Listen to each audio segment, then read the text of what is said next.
Ова е куќата на козата Роза.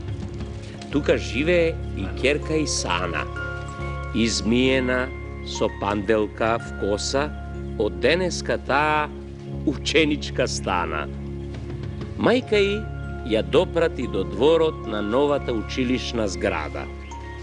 А таму свеченост пее песни хорот од шумски птици и птици од градот. Потоа прозивка.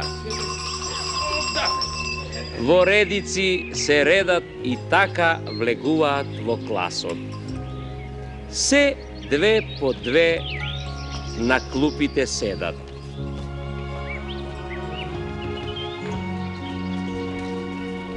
Задзвони звончето и почна часот. Првиот час на Сана и мина многу интересно. Миг и се стори. Го остри моливот, боичката сина, ни нешто слуша, ни нешто збори. И вториот час интересно и почна. Низ прозорецот гледаше кон ридот, а таму цвекиња и тревичка сочна гледка што го гали и срцето и видот. На третиот час си вадеше трепка што беше и паднала во око, па мораше и носот да го чепка и да грицка еден отчепен нокот. Четвртиот час реши да и седне на кифлата што мајката ја даде.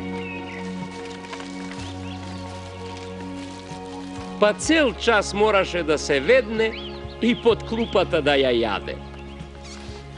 Петтиот час, како секоја коза, и Сана сакаше нешто да мекне, но токму тогаш една голема оса си најде процеп внатре да влегне.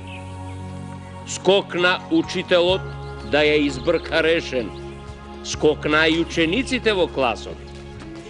И Сана во таа бркотница се вмеша. Ја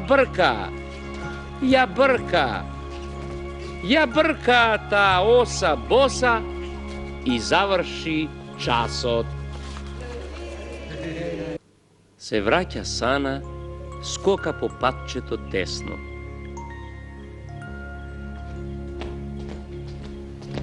Ја чекаат вујни, стрини, тетки.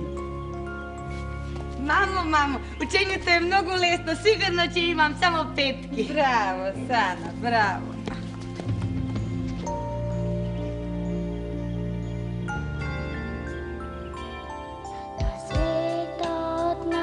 Slatko što je na sonot malečko moje.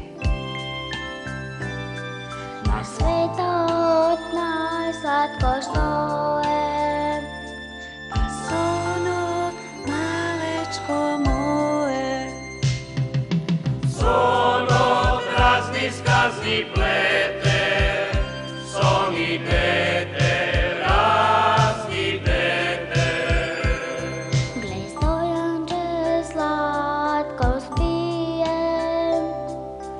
Raste me